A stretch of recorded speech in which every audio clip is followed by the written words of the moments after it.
All right, guys, we have a live stream we want to kick off this afternoon. It's not our regular Wednesday broadcast. That's because we had to push it back a little bit to accommodate a very special guest of the show. First of all, I want to let you guys know that we are monitoring comments. If you guys are making over-the-top comments, you're making, anti-Semitic or racist comments, or just, being generally troublemakers, you will be banned. So just a heads up.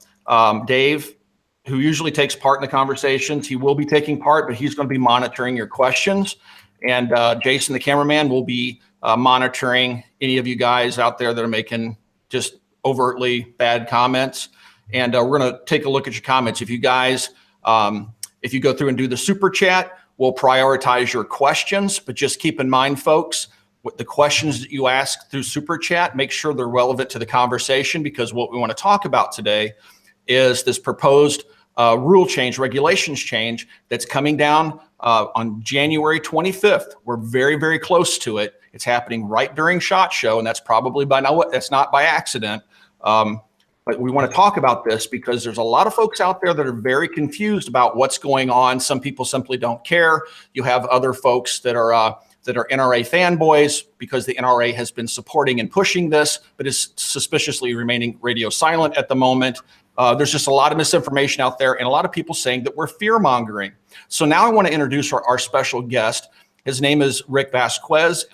He's very well known in the firearms industry, and I don't want to tell you what Rick's background is. Rick, go ahead, man. Give us an introduction and tell the audience who you are. Hey, thanks for having me on your program today.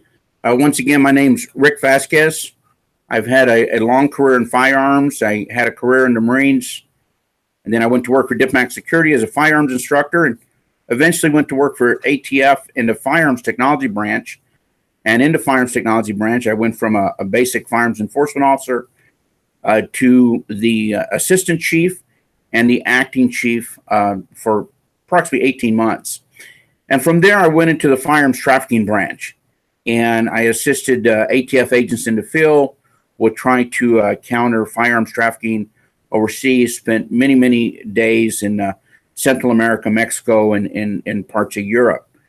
So I do have a pretty good knowledge on the regulations, rulings, and statutes that concern firearms. And thank you, Rick. And just so you guys know, Rick is a staunch advocate for the Second Amendment. He and I have spoke several times on the phone. He and I are in complete agreement where I stand on the position of no compromise, and that the shall not be infringed means, basically gun laws are illegal. So what we want to talk about, Rick, is this pending rule change. First of all, if you could explain the process to the audience, because what's happening right now, guys, is that the ATF has opened up a 30-day comment window that's asking for feedback from you, from Americans, asking for feedback from you because they're getting ready to change a regulation or make a new regulation. And you're allowed to go to a website. There is a link in the description below. You follow that link and click it. It's to a GOA website, Gun Owners of America. Everything you need to know to submit a comment to tell the ATF that you oppose this proposed regulation is there. I encourage you to click that link, share that link, and please share the link to this live broadcast. But what we want to talk about today is the fact that the ATF is currently considering a regulation change that could be quite possibly the most damaging thing that has ever happened to our Second Amendment rights. And it's being sold to you as the public as nothing more than a reasonable restriction on bump stocks. And that's not what this is. And that's what I've been telling you guys all along. Now we have somebody as a guest on this show that isn't going to fearmonger like you've accused some of us of doing. He's going to tell you the exact truth of how the ATF works, how this regulation process works. And then from his own words, I'll let Rick talk about how he feels, how dangerous this regulations change will be. Now, the reason why I keep, can you repeat that website? The stream cut out.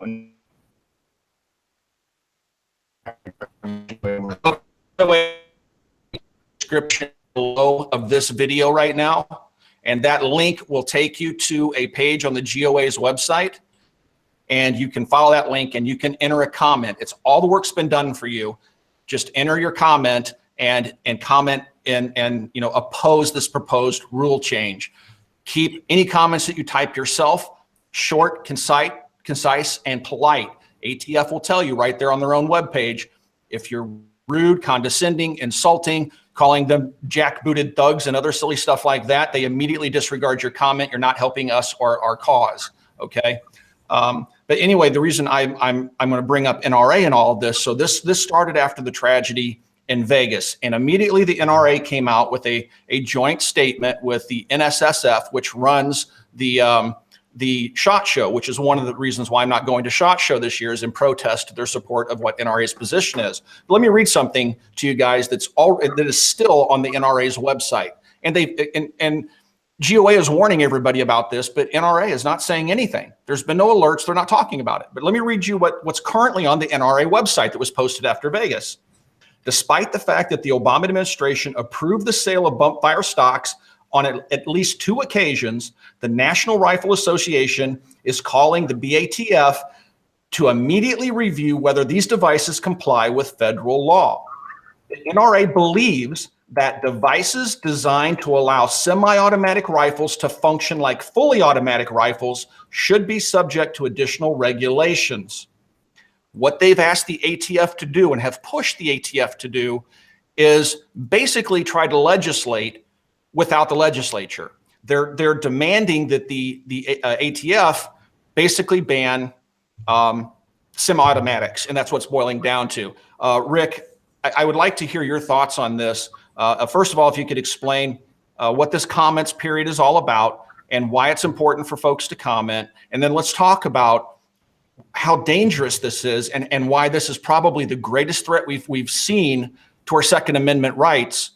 And nobody's talking about it or even knows about it because it's not being publicly done through the legislature. Let me start out with talking about what the regulations are, what the statutes are in that process, and then if I miss something, we'll go. You cue me in, and I'll make sure I cover it. Keep track of those. Each federal agency has a certain responsibility, and obviously ATF is considered the gun police, and their responsibility is Title 18. The Gun Control Act, 27 CFR, which is a code of federal regulations. And underneath these regulations, you have rulings and letters. So, of course, the strongest is the statute. That's the strongest because that's the law. Then the next strongest is 27 CFR. Those are the regulations that basically clarify the law to the public and to the industry. Then underneath regulations, you have what we call ATF official rulings, where something occurs and ATF has to make an opinion, and they'll write a ruling to clarify even more. And the rulings are generally plain English to clarify a statute or regulation to inform the public of something needs to be corrected. And then you have just plain letter opinions. Joe Smith writes into ATF, and he says, I want to know if my bump fire stock is lawful. Then ATF will write a response back to him and say, it's lawful because of this. So that's kind of how the regulations and the statutes go together. Now, what we're looking at right now is a regulation change that's going to have the strength and the force of a law. And that's kind of come about because no federal agency can change the statute. They can change a regulation, they can write a ruling, they can write a new regulation, and they can write letter opinions based on their authority. But a federal agency does not have the authority to write a law. That's congressional. So right now, I believe that there's a lot of sense on the Hill that if they write a law to cover this, it's really going to affect their party on midterms. So ATF's been directed to write a regulation with the strength of a law. So what's on the internet right now is an advanced notice of proposed rulemaking. And what that means, it's in advance of the coming regulation that they're going to post. So a lot of people think, well, if this is just an advanced notice of proposed rulemaking, why is it important? Why don't we just wait to the proposed rulemaking. They're all important. You need to send your professional comments, and I'm so glad you said that. If you write a comment in there like, I hate you, and I'll just say something simple. I hate you, I wish you were dead. That goes directly into trash. You've wasted everybody's time to include the person who has to look at that. And that's the other thing to remember. You're going to have general ATF employees reviewing these comments, and they're going to separate them. This comment talks about the function of the slide fire. This comment just says they hate me. So that's going to go into trash, and you've wasted everybody's time. So look at this advance notice of rulemaking, read it good, and make comments pertaining to the portions that you don't like. This is your right. As an American citizen, you're given your right to express your opinion and hopefully make change. And then when the proposed rulemaking comes out, you'll have the opportunity again. So what the proposed rulemaking will look like, it'll look like exactly what a regulation is in the firearms regulation guide. And it'll be under 479, because 479 is a regulation that is for the National Firearms Act. 478 is for the Gun Control Act. 479 is for the National Firearms Act. So this proposed rulemaking will be 479.11, whatever. And it'll talk about what this proposed definition is going to be. And I'm going to go ahead and get into that, and then we can discuss it more in depth. And this proposed regulation, and I'm paraphrasing this because obviously this has not been released to the public, but we have a lot of people that are consultants who have worked their way and got some of this information out of ATF. And this, I'm going to paraphrase it, but it's looking at any device that automatically resets a firearm and enhances the rate of fire. That is extremely broad, very, very broad. And like I said, I'm paraphrasing because this information came from other consultants who have met with ATF personnel and have got this information out. Here, Rick, I have to interrupt you. I'm sorry. That is unbelievable. That's even worse than what we originally thought. We originally thought that they were just going to go after rate increasing devices and set a standard rate of fire, and anything that exceeded that standard rate of fire would be subject to regulation, presumably the NFA. What you're saying now is they've made it even worse by saying any device that causes a reset of a trigger. That's every single semi-automatic in existence without a bump stock, without a binary trigger, without an echo trigger, right? Well, not yet. So it's any device that resets a semi-automatic trigger based on its recoil or operating system. So they're trying to target binary triggers and slide fire devices and other devices, but that is such broad language. Can I take that to a Gatling gun? Because the Gatling gun's never been defined as a machine gun. You know, the regular hand crank, of course, the MG-134 is a machine gun, but the regular hand crank Gatling gun. So now you start stretching this definition. And then now who's going to decide what the rate of fire is? Because if I build a device that makes my firearm reset and shoot faster, what is going to be the standard? Is it the military technical manual? Is it going to be a standard that we just kind of come out of thin air and say, well, it's 20 rounds per minute, and then if your reset device automatically resets and allows you to continue to fire in a high rate of fire, what's going to be the standard? So I know all these things are going on right now, but unfortunately, we're not aware of what directions it's going to go. Does that mean that belt loops will be banned? Because here in the next day or two, I'm going to release a video where we're basically doing a meltdown on a semi-automatic Century Arms AK. And I am bump firing through the entire video. I am firing that gun as fast as a machine gun, but I have no bump stock on it. I just have a trigger finger that resets very quickly. So what you're saying is my trigger finger, am I going to have to, I'm being joking here. I'm being funny, but am I going to have to serialize and register my trigger finger? Because if they arbitrarily set a rate of fire at, say, 1 round per second or 20 rounds per minute. Any device that exceeds that, or any device that's capable of allowing a firearm to exceed that, up to and including perhaps magazines.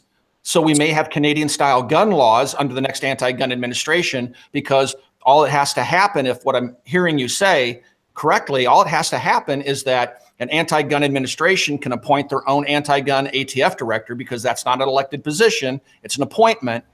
They can appoint an anti-gun ATF director and say, hey, we want to stop, we want to ban the sale of 30-round magazines and AR-15s because it's allowing the owners of AR-15s to exceed our arbitrary standard rate of fire number that was set 4 years ago under the Trump administration.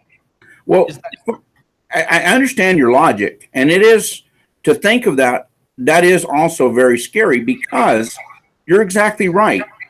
You're not going to make your finger illegal, but at the time that you're shooting that firearm, it would be a machine gun under this definition. So, but while so it goes back to almost the brace thing.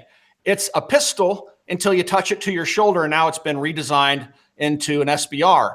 Take it away from your shoulder, and it's a pistol. Now what they're talking about doing is saying, if you fire your gun too quickly, it's a machine gun. That's a very good possibility. But this is unbelievable, Rick. This is worse than I originally thought. This is unbelievable. And what's driving me nuts right now is my community, my peers in the industry, people with very loud voices, louder than my own, are completely ignoring this. They're completely ignoring the fact that the NRA is pushing this. They're completely ignoring the fact that the Republicans that control both houses, the Senate and the House, and a Republican sitting in the White House, and presumably a Republican attorney general, they're pushing this on us. And this is happening because of their direction. And we have all these people sitting around talking about how great the next man-can launcher is, and what this cool new gadget at SHOT Show is. Meanwhile, Rome is burning and nobody's talking about it. Well, you know, this is generational, and what you're discussing right now. You know, people my age have seen the change that affected 9220, 1986, with the change in possession of machine guns. And most people look at these devices as just kind of like, why do I want one? You know, none of my peer group owns one, but that doesn't make it okay to say it should be unlawful just because I'm not interested in it. And what's also bad is the gentleman that got this, that made the slide fire or made the binary trigger, they followed every rule that applies to getting something approved.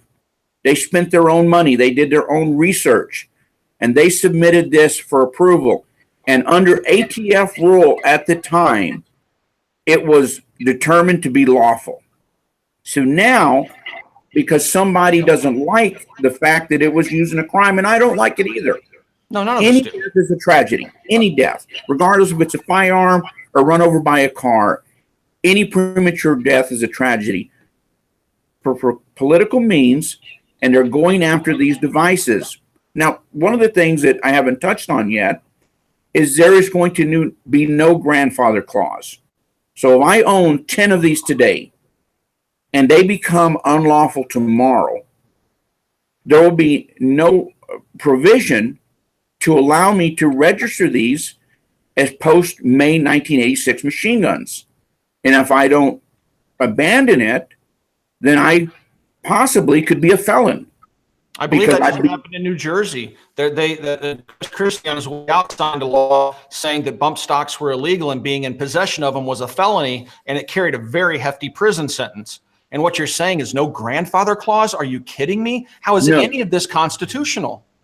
Well, you got to look at the law. In 1986, with the Hughes Amendment and the change in the machine gun ownership. And you can thank the NRA for that, guys. They gave the Hughes Amendment. No new machine guns could be sold and transferred to the public. So if there's a grandfather clause, that would mean that the federal agency regulating this allowed the public to break the law. So it's kind of like this boiling mess that if you do this, you have to you break the law. But if you don't do this, then you're a prohibited person. And this, you know, it's a pretty heavy penalty. So these are the things that need to be put into the comments. Please explain to me what this means to the public. Write a good dialogue on your comments. Say you want this type of input going in, because I know this is not finalized and there will be much more discussion on this, but we need to let everybody understand that the potential to allow an agency to change a regulation and give the regulation the power of a law is open up, just a mess. Because what's the next step? As you said earlier, what if they appoint an anti-gun ATF director that comes in? Let's say Trump gets voted out. We've already opened the door with changing regulations and giving them the power of the law. So let's change other regulations. Let's just start marching right down. Let's say semi-automatic. Let's say all magazines are unlawful. Let's be like New York and only be loaded with 7 rounds. And the clincher is it's with the stroke of a pen without an act of Congress. Correct. That is the clincher. I mean, I know we've conversed about this a little bit. I know you've received new information as of today, which is what we're talking about, and it is getting worse. I mean, the thought of the fact that I'm about to release a video under no grandfather clause that's showing me bump firing exceeding some soon to be released potentially arbitrary rate of fire. I am now in video that's live on the internet for the rest of until the existence ends, because even if YouTube goes away, that video will be copied somewhere else. I'm out there breaking the law. I'm not grandfathered. But the fact that you could be out in the woods and just bump firing a gun unknowing of this regulation change, and if a sheriff is driving by and hears it, and all they have to do is hear it, and they come and look at the gun, even though it's not a machine gun, you're still doing federal time because you were shooting the gun faster than what regulations allowed for. That is unbelievable to me. And NRA, screw you. You did this. Wow, man. Everybody was saying that the NRA is playing chess while the rest of us are playing checkers. Well, NRA, thanks to your actions and your insistence on doing this, you're about to lose your chess game.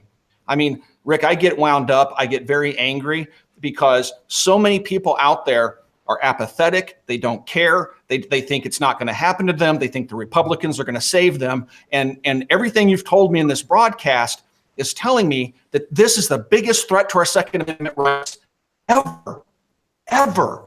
Well, and not only that, like you said, it could go out into other regulations that aren't even firearms related, basically doing an end run around Congress, which is supposed to be our safety stop. We can stop proposed laws that would ban these items if NRA hadn't demanded this be thrown over the wall to the ATF. If they would have demanded this be taken up in the legislature, we can fight bills. We can stop that through voting. This we can't stop. We can only hope that our comments get heard and this doesn't happen. But it's not going to happen, people, if you don't write the comments. What Rick is telling you is you got to be active. If you're not, you're going to lose your guns. And I'm not fear mongering. Your AR-15s are going to go away in 20 years. To their congressmen and senators, because the comments on the rulemaking, those are comments. And if the administration determines that they're going to pass this regulation, regardless of the comments, it doesn't matter. Right.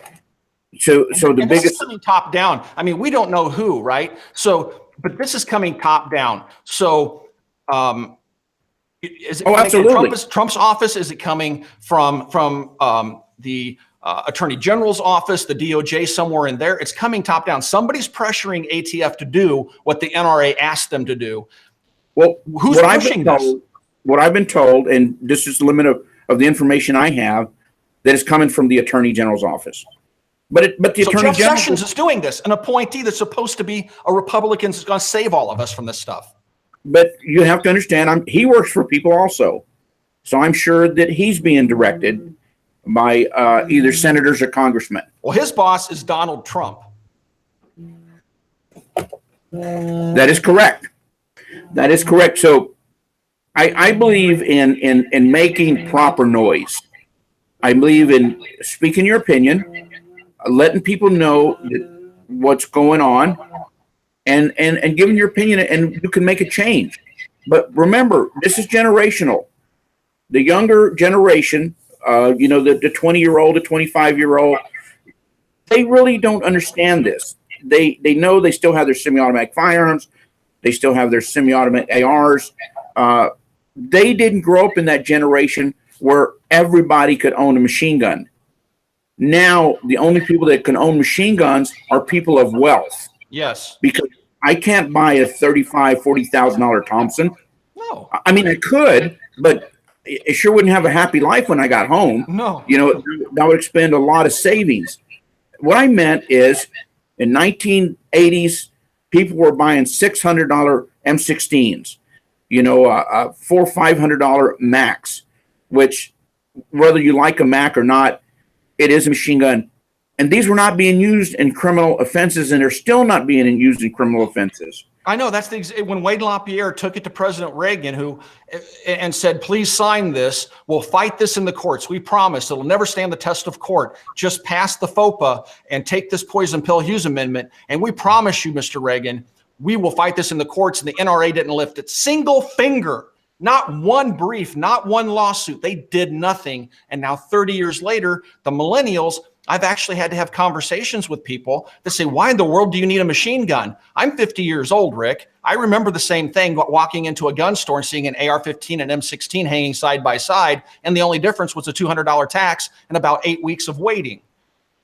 And the millennials think that if we allow the general public to have machine guns, oh my gosh, it's going to be gun battles and blood in the streets and everybody's going to be killing each other. But up until 1986, we all had machine guns. They were very affordable and they were never used in crime, ever. And still it was taken from us by the NRA, by Republicans, and people just grow up accepting that. And it's the same argument, Rick, that we found when we're trying to pass constitutional carry or just concealed carry in all 50 states. The anti-gunners and some of the millennials were saying, oh gosh, you can't give guns to everybody. There'll be shootouts in every grocery store. Now, all 50 states have some form of licensing program, which I don't agree with, but at least they're able to get a concealed carry permit. I believe in constitutional carry. But guess what? We don't see running gun battles in bars and grocery stores, and we don't see people getting in gunfights at stoplights. Matter of fact, crime continues to go down as more and more people buy guns and more concealed carry permits are issued, and more states are becoming constitutional carry. We're looking at that right now this year in Indiana. We may get it this year in Indiana. I think we would be the 15th state to get it. But you're right, the millennials, it's generational. If they pass these incremental laws, these incremental regulations, the next generation that just grew up with them just comes to accept them and never wants to fight to regain their lost rights. And I see that as one of the things I didn't mention. I'm a consultant to the firearms industry, and I do exactly what we're discussing today. I work with a wide variety of members, as large as you can imagine, to the smallest mom and pop dealer you can imagine. And I instruct them on, keeping their license, making sure they don't do things improperly. And also, like, somebody wants to send in as you know, Judd and I assisted him with sending in the binary trigger and getting it approved. The Echo trigger, yeah, FOSTech and the Echo trigger, yes. Yep. Work with these. So that's one of the things I do. And I see the differences throughout the United States on what people accept. If you go to, New York City, Connecticut, and Massachusetts, they accept the fact that their state laws allow them to have pellet rifles and air guns and 22 rifles. And it's just a way of life. But once you leave Southern Virginia and start heading south into Midwest, then it's a totally different mentality, because their population has been raised with all firearms. Right. There's been no restrictions. They've got ARs and AK types and any type of pistol, any type of magazine. So this is the same thing with our population. It's generational and where you live. Yep. So it's hard to get that interest in them, because, hey, it's just a bump stock. What are you going to do? That's what it's being sold as, and that's what's so disturbing is everybody's saying, well, what's so unreasonable about banning bump stocks? Let's not fall on our swords over bump stocks. It's not about the stock, stupid. They're trying to slip this in. The anti-gunners smell blood in the water. They see an opportunity to do an end run, thank you to the NRA, around Congress and get probably one of the worst gun bans ever implemented through executive fiat, through bureaucratic fiat, without a single vote in Congress. And then Now- once that happens, now we have to go, we the people have to file a lawsuit and try to get it undone, or try to get Congress to undo it. And that's a hard, almost impossible task to accomplish. We need to stop it now, because once it happens, trying to reverse it is infinitely harder, right? And the further it goes, and I would say the closer it gets to midterms, the quieter our members of Congress and Senate are going to be, because this has turned political. Right. If they squawk too loud, they may be in an area that is partially anti-gun, and they'll lose those votes. If they don't squawk enough, they may be in an area where they're very pro-gun, and they may lose those votes. So they're in a perfect storm. They're being absolutely quiet, and they're mandating a federal agency to do their work. Yep. And I'm sure there's numerous personnel in ATF are not happy with being forced to put this regulation, but they've been mandated to do it. And they're good soldiers, just like we all are. When your boss tells you to do something, you do what they tell you to do, because that's just the way it works in the government. Well, So- there's a certain point, right? There, in the Marine Corps, we were only obligated to follow lawful orders. An unlawful order would be to violate the Constitution or to fire on unarmed civilians. Like if I were a police officer and it came down, go around and kick in doors and confiscate firearms from innocent Americans, I wouldn't show up for work that day. And if you did, you're a traitor to the Constitution and to the United States. And I don't need to go any further than that. But yeah, I mean, and this is what I want people to understand as well. Rick was very high level in ATF, and everybody automatically just wants to hate the ATF. And when you do that, you're creating this adversarial us versus them thing, because there are a lot of good people in ATF like Rick that are extremely pro-gun, that don't agree with a lot of these laws. But so please don't broad brush all ATF agents as being the enemy. Don't broad brush all police officers as being the enemy. That's not how this works. So, yeah, man. So what do? We write the comments. We wait for the next period. But I can't stress enough. Those of you watching this right now, for all the other social media guys out there at SHOT Show having a good time, shooting and drinking beer and hanging out at strip joints that aren't even talking about this, you're doing us all a disservice.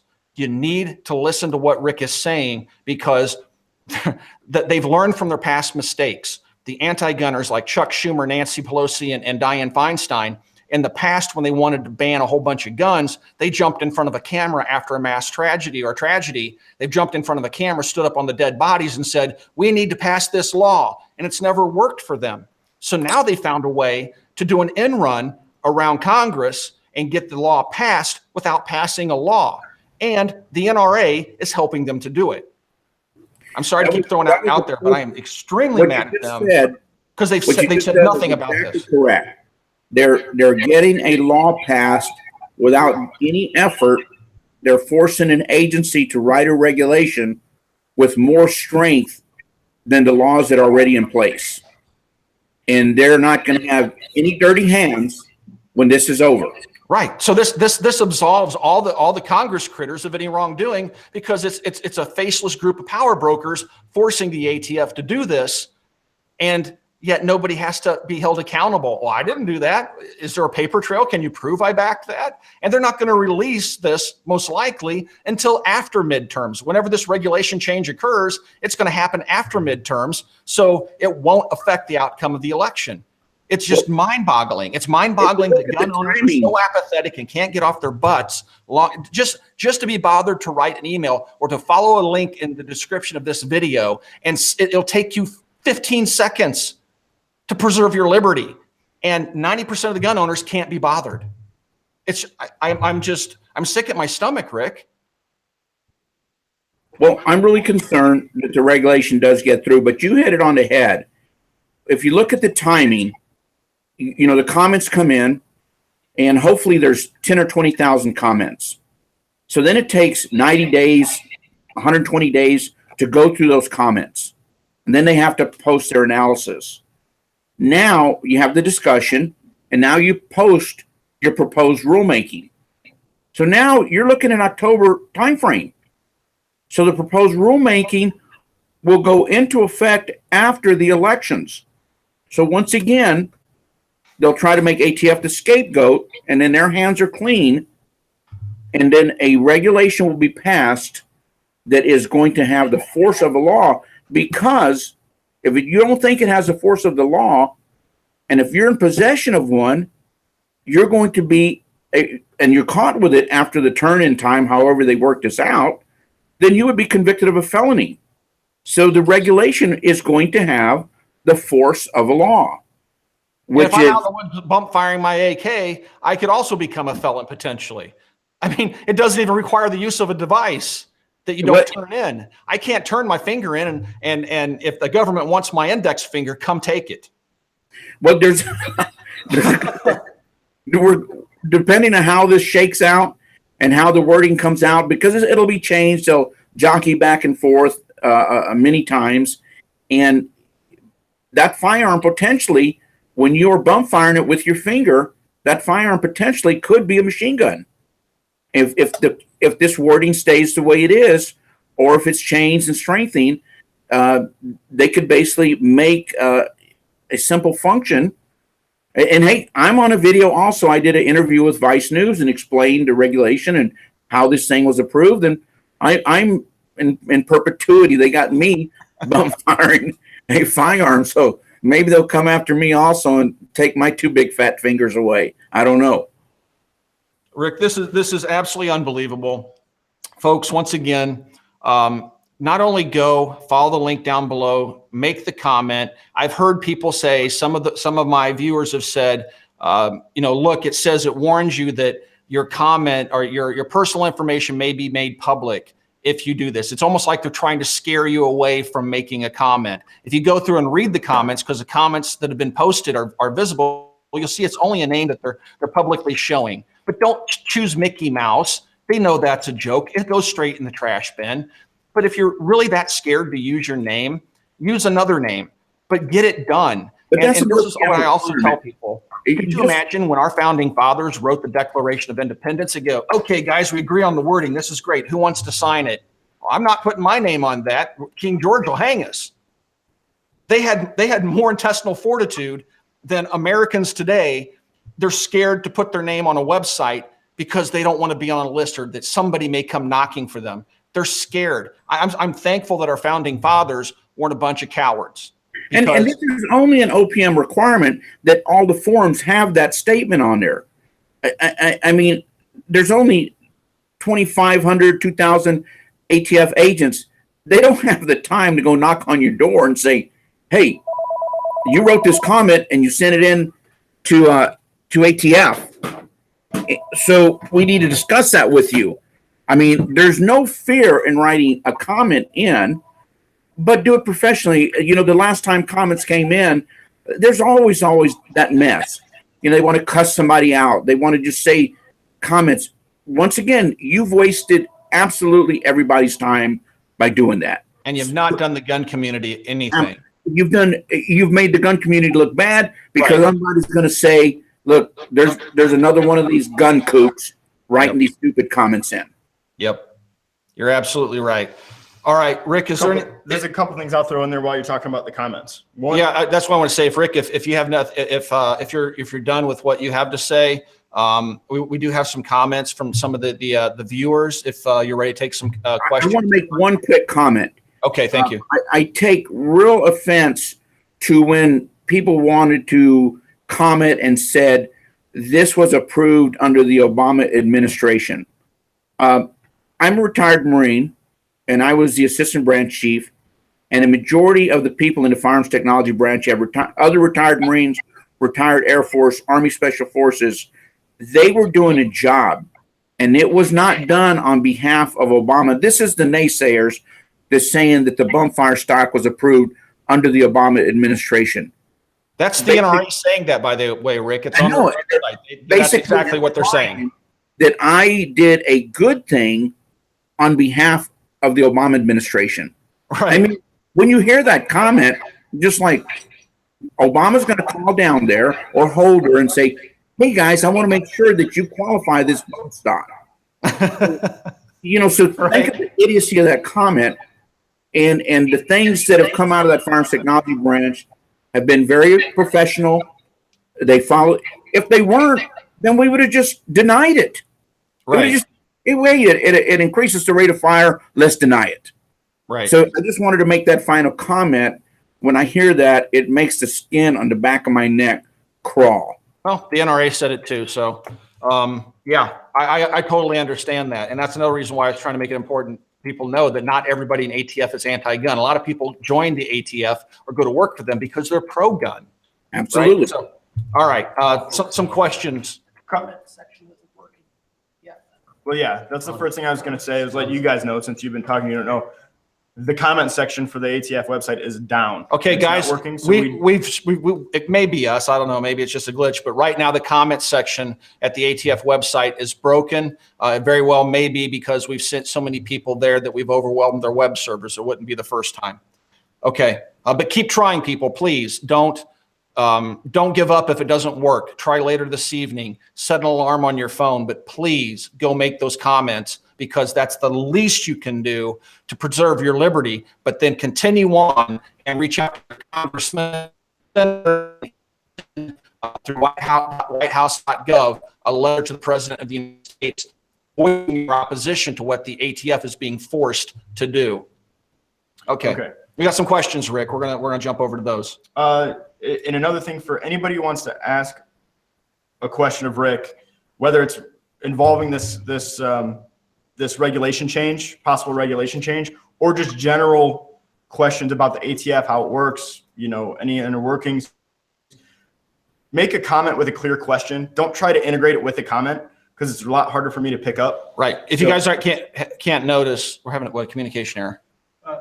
No. So, okay. Hey guys, if you're trying to leave a comment on the ATF page, in the error message that pops up, it gives you an alternate link that you can click to leave additional comments. Okay, so I'm looking at the Federal Register page right now. So one site's down; they have a backup site. Follow that link, and if you have to, cut and paste the comments from GOA's website and follow that alternate link and get your comments in. Okay. And please, as Dave was saying, guys, keep the comments short and concise. Otherwise, they're just going to our questions, because they're just scrolling by faster than we can keep up. Okay. Okay. So just a simple thing on comments. One person wanted to know, if my comment is lengthy, will it be overlooked? You broke up as you were saying that. If someone wanted to know if their comment on the ATF page is lengthy, so if it's long, will it be overlooked? Like a 4-paragraph comment, will it be overlooked, or does it still count? I'll let you know how important these comments are. ATF is bringing in people from the field to assist with going through them, because they're expecting to be overloaded. So no, they'll read your comments. Good. Okay. Is there any specific keywords or important phrasing or wording that is more impactful in the comments? I don't really think so. It's just talk about you're not happy with the regulation change in a professional manner. Explain in depth what they mean by rate increasing devices. Be specific in your questions. Okay. And what's the deadline? What's the last day to do it? I believe it's the 25th. January 25th. Is that correct, Rick? That was on the site. Yeah. Yeah. So you have until January 25th, guys. It is already the 18th. A week. We got a week. And it's going to happen right during SHOT Show, when everybody's out getting drunk and having fun. That's when this ends. We need you doing it now. And I would also ask that you reach out to our friends on the other gun channels and in the blogosphere, blow up their inboxes and say, hey guys, why aren't you talking about this? And link to this video and say, look, this is serious. This is very dangerous. This is potentially the greatest threat to our Second Amendment we've ever faced. I'm 50 years old, and everything I've heard today is sent a chill down my spine, because this is far worse than I even expected. And please urge our fellow peers in the industry to say something about it. It's critical. Otherwise, we will lose our rights potentially. There's a question, is if any other manufacturers or public entities in the gun industry have come out publicly against this that we know of. Do you know of any manufacturers that are publicly fighting this? I know that people are preparing for this. I know that I've been contacted by one attorney group, asked if I'm interested in working. And of course I said, absolutely yes. So I don't want to express names in case they don't want it out there. Yeah. But I know for a fact that they are working on this. Okay. One other question I have. So let's say this rule change goes through and it's the worst possible scenario. Is it feasible for somebody like me to go start a GoFundMe page or a crowdfunding page, raise money and try to fight this through the courts? Is that something we could potentially do? Because that's something I've been considering, because I can't let this stand. If this goes through, I'm going to become, I mean, I already spend how much time a day being political and fighting against anti-gun laws. Is it possible to fight this in the courts? There was no doubt that the manufacturers will sue. And I'm sure they would be extremely happy if you would assist them with funding. Oh, so, I will. So I will. And my friends at POA are looking into it right now as well. Without a doubt, will sue. And I'm sure this will probably, if it happens, it'll probably go as high as the Supreme Court. Okay. Well, guys, thank you, Rick, for giving me that information. So that was my next question. A super chat donator, Eric Campos, donated $5, asked, can we do something to eliminate this type of regulation by the ATF and hold them more accountable for changing definitions? And that was, and you know, that goes along with some other questions that were, what is the recourse if this were to what's pass? The legal recourse and right. stuff, which guys, like I already said, if this goes through, I'm going to find a crowdfunding site that doesn't take half the money, that gives us more of the money, or we'll set up our own page and we will take donations, and every single cent, 100% of it will go to fight this in the courts and to help any manufacturer that brings suit. Because these people who are manufacturing these items, they're paying employees. They're putting money into their community. So this is their livelihood. And without a doubt, they're going to need assistance to pay for this. It's yeah, I agree. It hurts, you know, hardworking Americans, but worse than that, I don't know what these people up top pushing for this regulation don't understand about shall not be infringed. I mean, this is a gross infringement, and how this isn't being challenged in the courts already with previous laws. The Gun Control Act of 3468 are wildly gross infringements on the Second Amendment, yet it just incrementally gets worse and worse and worse, and it's death by 1,000 paper cuts. And like you said, it's generational. They span it out over so many years that my sons will never even know what it was that we wouldn't even know that we could at one time own machine guns and grenade launchers and howitzers.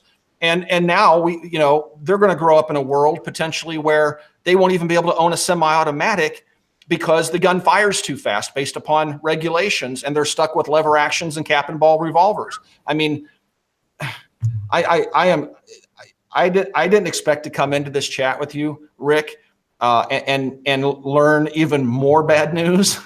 I mean, I thought I had a grasp of the scope of just how bad this is, and everything you've said today is making this 10 times worse potentially. And wow, for once in my life, I'm at a loss of words. All right. Well, I'm sorry. This is a question. That's all right. I'm gonna try to keep getting everybody's questions here.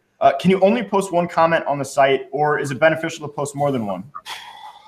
Well, you don't want to clutter up the site, and you know, if you have legitimate comments. For example, I write a comment today, and then tomorrow I say, you know what? I didn't think about that. I'm going to post another comment. It prohibits you from posting more comments. And some of them are going to be legitimate. As you think about it, you're going to find something else that you want to discuss. So post another comment. Good. Keep them, because guys, this is one way that we stopped the M855 ball ban. If you'll remember back a few years ago, and it was under the Obama administration, they were trying to go after when 7.6 was banned from import. And even the congressman that wrote the law about armor-piercing handgun ammunition wrote a letter to ATF and said that this violates the spirit of the law by banning rifle ammunition fired out of handguns, because rifle ammunition inherently will defeat soft body armor. And that's not what they were trying to prevent when they passed the law that said you cannot have armor-piercing handgun ammo. But then that went from a 7.6 ban to an M855 ban was being discussed, and that got people wound up because, you know, most gun-owning Americans have an AR-15 and a 5.56. Well, now they got riled up and they blew up the ATF's comment section, and that just quietly went away because it overwhelmed ATF. And like you said, they're already pulling agents in and out of the field to deal with this. Let's get them to pull every single agent they have in, because we're blowing them up with comments, guys. This is how we defend liberty. And it's as simple as a few keystrokes on the keyboard. I'm not asking you to drive to Washington, D.C. and stand in the cold with a picket sign yet. I'm just asking you, please fill out the comment and contact representatives immediately. More questions. I'm sorry. No, that's all right. I had one guy asking, what exactly can we say for how to word my comment? And I can tell you that GOA has some pre-written stuff. So if you go to GOA's link, they have some pre-written stuff, but you can use that just as it is, or you can use it as inspiration to word your own stuff, change it up a little bit. Yeah. I encourage that. Right, Rick. We've usually encouraged them. So the link in the description of this video, just look down in the description. We've posted the link to the GOA page that will take you directly to the ATF comment page. They've given you verbiage that's pre-written. You can just copy and paste that into, well, automatically pastes into the comment field when you go to the ATF page through the GOA link that's down below. But Rick, would you recommend people write their own comments, or do these form letters kind of get treated as junk mail? Well, use a form letter to get you started. You know, sometimes you need to get that impetus to get your brain working. So use a form letter to give you an idea how to write, but make sure it's your comment. Okay. So don't just cut and paste a complete, canned response.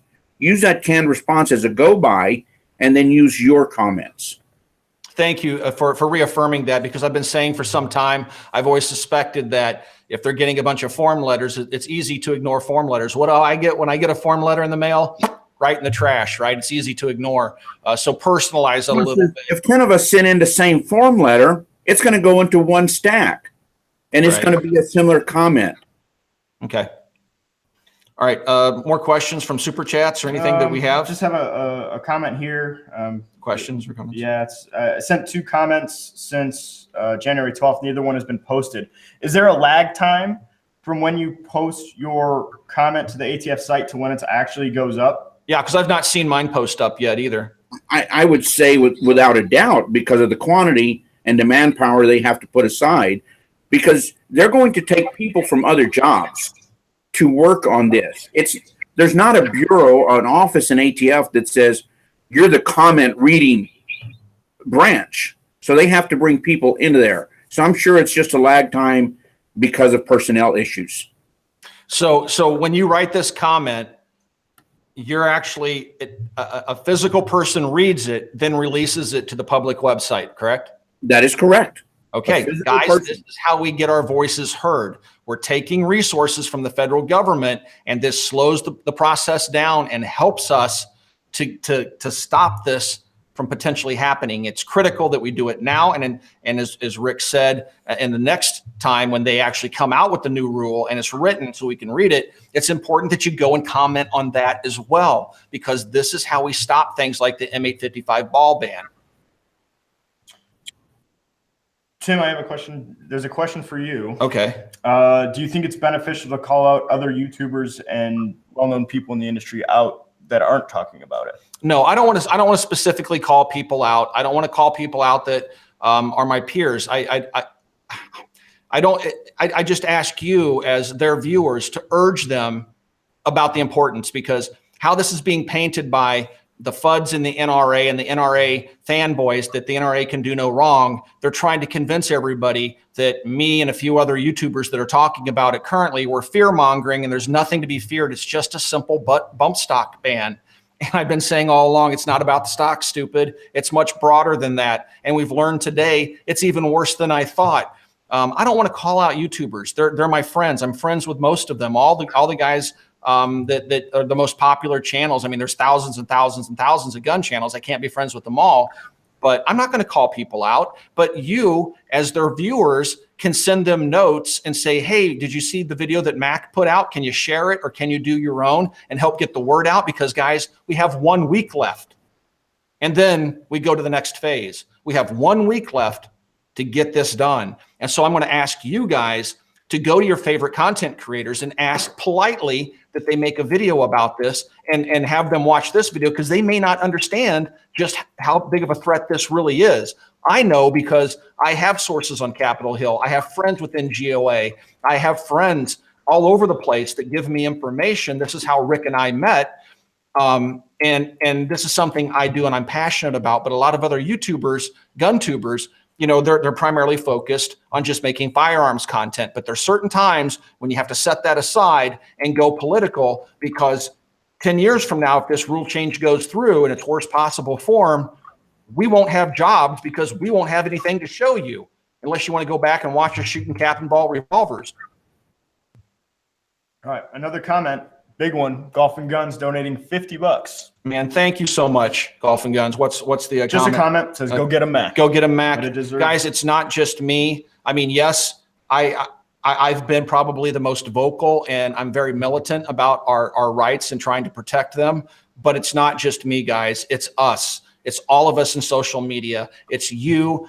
You're just as important as I am or any other YouTuber is, because when you take this link and you share it on your personal page and your hundreds or thousands of friends see it, and they copy it, they share it with their friends. This is how social media works. This is how we communicate nowadays. And this is the incredibly powerful voice that we as a community are. I'm nothing special. I'm just a single guy with a camera. Dave's nothing special. I don't even know why I talk to him.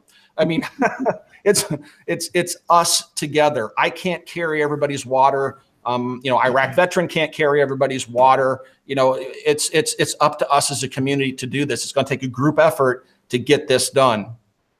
All right, here's a super chat, $5 donation from Logan Barnett. Thank you. When do we fight, Tim? Is that the right answer? I need an answer, please. I'm not sure what you mean by fight. We should be fighting now and using all legal means to fight. And we can fight with our votes. We can fight through the comment section. We can fight by calling our congressmen and senators. If you're asking by fight, as in taking up arms against the government, I am not calling for that. That's not, we're not even close. So, talk about that, and especially don't put stuff like that in any messages that you send to the ATF or anybody else. Let's use the mechanism that our founding fathers have given to us, because every single assault weapons ban that's been attempted after the Clinton ban has failed because we've used the system that's in place to stop them from happening. Now, granted, things are happening differently this time. It would appear the anti-gunners are trying to make an end run around Congress and do this through the back door, and there's no face on it and nobody to blame. It's a new tactic we've never seen before.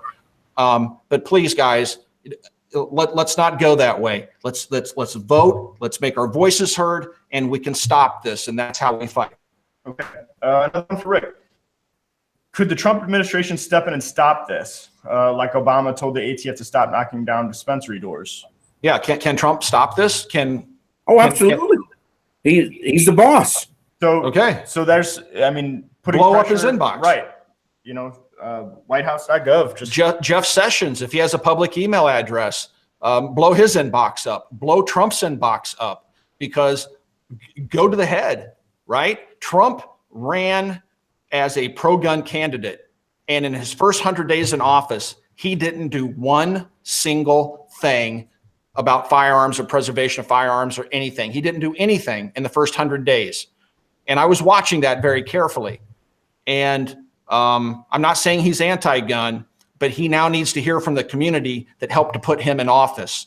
And you can do that by going to whitehouse.gov, and you can send a letter to the president. And once again, be cordial, be professional, be short and concise, but let your voice be heard, because we can stop this if we can get enough people doing it.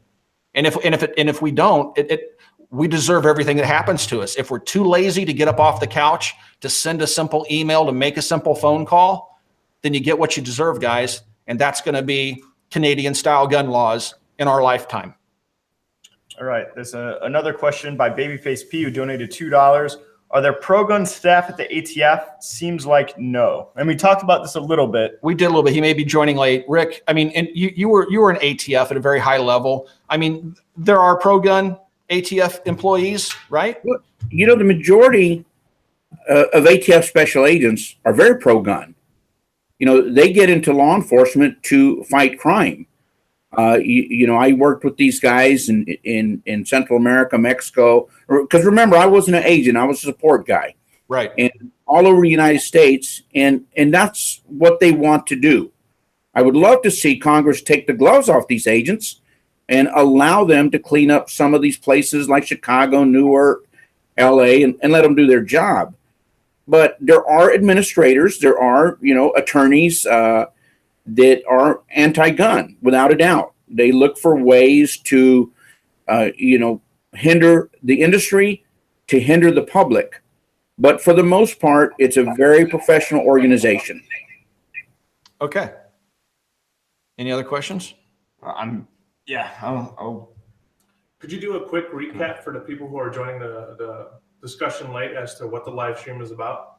Okay, guys, for those of you that are just joining right now, first of all, once we're done with this live stream, it will post on my channel and you'll be able to go back and watch the entire thing. So I don't want to spend too much time. We've already taken up an hour of Rick's time, which is very valuable. But in essence, what we're talking about is a proposed regulations change that would, in essence, potentially be misused to ban not just bump stocks and echo triggers and the like, but the wording is such, based upon stuff that he's hearing right now, that rate of fire right down to your finger. If you're in the woods bump firing your gun, it's a semi-automatic rifle right up until you fire it too quickly by some arbitrary number set by the ATF as a standard rate of fire. If you're heard firing your gun faster than 2 rounds per second or 1 round per second, you just converted your semi-automatic rifle into a machine gun, and now you're going to prison for 10 years and you face a fine and all sorts of other things. That's the potential seriousness of this proposed regulation and rule change. So, but please go back and watch this after the video posts live and watch it in its entirety, because Rick has shared a lot of very, very good information. Do we have any more? There's a lot of repeat questions. So guys, if we're not answering your questions, please go back and watch the live stream again and it'll probably get answered. Who did this? I'm getting there. Okay, sorry. You can take it now. Yeah. Is the question? Yep. So $100 donation by John Vidic. Is there a good way to fight this at the local level also? Which is another John, question I had. Thank you for the incredible donation. Wow. Thank you. You're a man, a scholar, and a patriot. Rick, is there some way we can fight this at the local level? So we've already seen New Jersey pass a bump stock law with extremely, I mean, what in my mind is unreasonable punishment. I mean, it violates the Constitution. You get caught with a bump stock and you go to federal prison for, I don't even know how many years. Somebody said life, which I think is over the top. It's not going to be. But these states that have become, I hate to use the term, but you have to use it, liberal strongholds that are so anti-gun, their state legislators are passing these laws. And what can you do? What can the public do in New Jersey? What can the public do in New York, Massachusetts, Connecticut, Illinois? You can give your comments, but the state legislators aren't going to listen to anything, and they're going to pass these anti-gun agendas. Look at California. There is nothing that the conservatives have. They've attempted to fight these regulations and laws, but have done absolutely nothing to stop it. So if you're talking about the state level to change state laws, I just don't see it happening unless you get every one of those elected officials out. But on the federal level, because we have such a good mix, you know, you talk to your congressman, your senator, you give them comments, you let them know that you're not going to be voting for them the next time around, and that gets their attention. It does, because after the crime bill passed in 1994, that's when President Clinton lost both House and the Senate. Absolutely. There was tremendous backlash, but guys, it's too late at that point. It was already a law. Great, you voted them all out. You should have been proactive. You could have stopped it before it ever happened, and that's where we're at right now. Don't let this happen. We have an opportunity to stop it now. We don't want to retroactively punish our politicians after we have to live under these draconian rules and regulations and anti-gun laws. Now is the time to act. Another question? Yep. Keith Mann donated $20. Thank you, Keith. He just said, "Are comments to the White House helpful?" We touched upon this. Yeah. Yes, they can be. So we have a comment. White House are helpful. And there's one other thing, Rick, I don't know if you know anything about or not, but there's this petition system that was set up under the Obama administration, which seems to be mostly unused. There was a petition, for example, to repeal the Hughes Amendment. We got well past 100,000 signatures that are required to get a response from the White House, and we never got a response. It seems like the petition system is a complete joke, and it's a placebo making you think you have a voice in government, and it's basically a diversionary tactic. People think if they go there and do that, which nobody cares about, versus writing a letter to a congressman or a senator or to the president himself, they think it's the same or it's just as powerful. Do you know anything about that White House? No, I never stayed on. I've heard of it, but I never stayed on top of it. What would be good is if you could get on a national news channel, you or a good spokesman to talk about what's going on, because it has to be brought to the attention of the president and our congressmen and senators who are willing to back up the gun owners. I would more than willing go on a interview on CNN, especially. I would love to have an opportunity to have a discussion with them, or CNN, NBC or MSNBC. I'm sorry. I would welcome an opportunity to have a debate with any one of their anti-gun goons, but they've never offered it. So I don't know. I mean, I would say that we have quite the reach if we, and by we, I mean everybody watching this broadcast right now, or people watching it after it goes to the YouTube channel. It's no longer a live stream. Everybody watching this video, you have that power, okay? We reach far more people in social media than most magazines do, most newspapers do, and in some cases, many more people than television shows do collectively. Other YouTube channels, and you as a person just writing comments on your Facebook page, your personal page, and getting people within your close group of friends or families active and doing what we're asking you to do in this video. Again, we have 4 of us sitting in a room. We can't do it all, but what we can do is use what voice we have to encourage you guys to really do the work. And that means go out and get people active, organize local groups locally, go to your local gun clubs and ask people if they've commented, and ask them if they've not, why haven't they? It's up to all of us as a community to stop this. We're just 4 guys sitting in a room right now with a 5th guy that's very knowledgeable and has the experience to warn you about how potentially dangerous this is. And again, it drives me nuts that nobody's talking about it in social media, that it's just slipping under the radar, which has to be by design. It has to be by design, because they failed so many other times when they've jumped in front of the news cameras and said, we want to pass this assault weapons ban. Now it looks like they're trying to do a sneaky Pete and come around and do an end run around Congress and get this done. And even worse, we won't have anybody to hold accountable except Trump when elections come up. Yeah, man, that's all I have to say. Any more good questions? Well, there's a lot, everybody that's donating, we really appreciate it. A lot of them are donating, not leaving comments or questions. So I just want to do kind of a mass thank you instead of trying to do every individual one.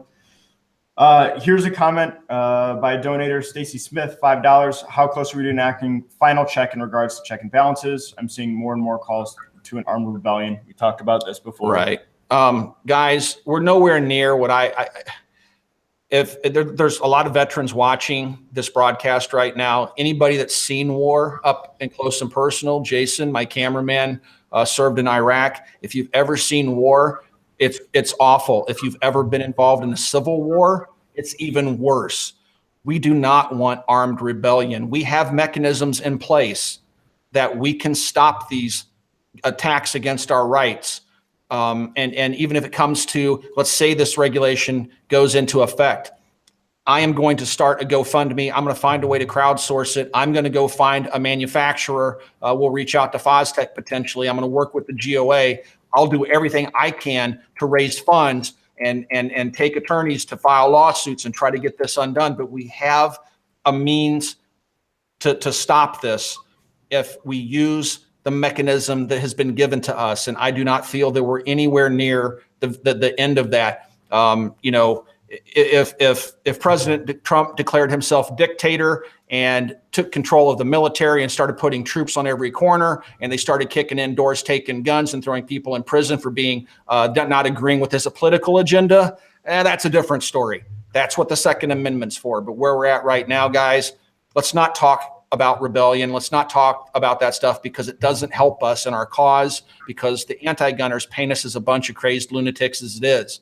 We have political mechanisms, lots of political mechanisms that we can use to get the desired results. And we've seen that because we've managed to get concealed carry in all 50 states, when 30 years ago, many people would have said that was impossible. So we used the political system. Our founding fathers were incredibly brilliant men, and they gave us the best form of government that the world has ever seen, and let's not squander it. So let's not talk about armed rebellion. That's my opinion.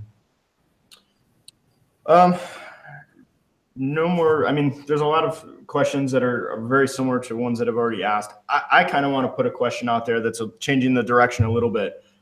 I want to know your opinion, Rick, of the NICS fix and what they're doing there, since we're talking about this. Yeah, one of the things that the NICS system in general, with your experience, and how the NICS fix would affect that in the future. So one thing that we've noticed as gun dealers ourselves, Rick, is that 90% of the people that get delayed or denied a gun purchase in our store, it's a false positive. And it's basically a de facto waiting period. And they have to wait 3 days to come back to pick up their firearm. And many times it's 5 or 6 days because it's over a weekend. I was a victim of the NICS system for many years. I held a security clearance. I don't even have a speeding ticket on my record. I've never been arrested for a felony. I have a squeaky clean record. Yet, and I have a very unique last name. There's probably 10 people in the country that have my last name. So it's not like my name is Tim Jones, right? But yet I kept getting caught up in the NICS system and getting delayed to the point where I had to go get a U-Pin, where I had to go through, which is much like filling out a Form 4 to buy a machine gun. I had to go through that whole 4-month process so I could get a U-Pin number so I could actually buy a gun and go home with it that day. And there are hundreds of thousands, if not millions of Americans that get caught up in the NICS system, and it's just horribly broken. What are your thoughts on that? Well, funny you asked that question, because I was asked by a congressional staffer for my opinion on NICS.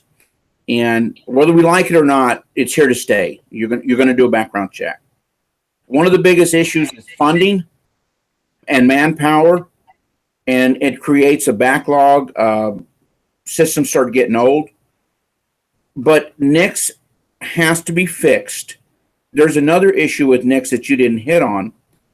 Once you get in a denied status, for example, let's say that I get charged with breaking and entering, and for some reason or another it comes up and I'm denied. Try to get that fixed. It is literally an impossibility. You cannot get anybody from the FBI to call you back, because remember, NICS is run by the FBI. Yeah. People spend a lot of money trying to get their rights back when they never really lost their rights. So I think the problem with NICS right now is a manpower and funding issue. I get caught up a lot of times. There's so many Vasquez down in South Texas. It used to be a 3-day delay. Now that everything is electronic in Virginia, I usually wait 5 or 10 minutes. But I never get an instant check. Never. So I know what you're saying. But I don't know the answer other than them hiring more personnel, getting more systems in different parts of the United States, getting more money, and then forcing the FBI to fix those problems. So just so you guys know, we have the NICS system because the NRA wrote the law. The NRA gave us the NICS system. Now, Rick, you and I differ here a little bit. I understand that it's your opinion it'll never go away. I'm of the opinion that the only way to fix it is to make it go away, because for 200 years before the NICS system existed, I mean, heck, just go to 1967 and Sears would sell you a gun and mail it to your house, and we didn't have blood running in the streets. the crime rate didn't shoot through the roof. We were always able to just to buy guns and have them mailed to the house. In 1968, that changed. We had a federal licensing system. We had a whole bunch of additional restrictions placed on our rights. And then fast forward to the 90s, and you have the NRA come up with this NICS nonsense for what's supposed to be an instant background check, which is nothing more than gun owner registration, just like the 4473 form is. And now they want to expand it. And by funding it and expanding it, in my opinion, all it's going to do is people like me it's going to encompass more people. It has such a high false positive rate that when you fund it and you mandate that these agencies report all this stuff, more and more people are going to get caught up in the NICS system and get stuck with a de facto waiting period. And the whole point of the NICS system, presumably, was to stop a waiting period. But that's what it gave me, was a waiting period. And if we expand it and we fund it and we allow more agencies or force more agencies to report, we're going to cause more and more Americans to have a waiting period. And the only way to fix it, in my mind, because we got along just fine without it before, is just to defund it and get rid of it. I mean, it's really affecting military veterans. If you were in the military service, and especially if you held a security clearance, there's a good chance you're going to get hung up in the NICS system.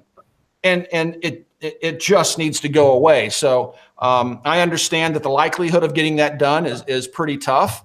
But, you know, I'm really mad at the NRA for doing it. And I'm really mad at them for pushing it when nobody is really asking for it.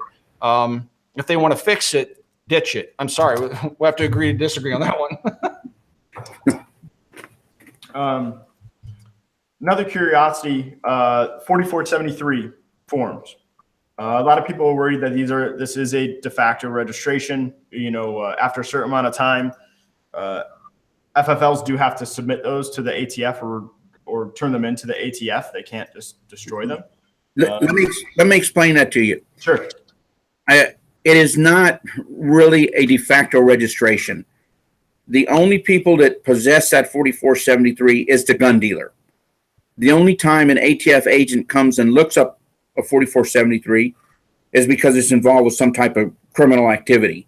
You got hit on a NICS, you falsified information, there's a trafficking scheme. They want to find out who bought that gun. And so they're only possessed by the dealer. After 20 years, an individual dealer can send those in to the out of business records. Now, the out of business records, because of people like all of us here, is not allowed to scan those and log those into a database. They are still scanned and put in microfiche.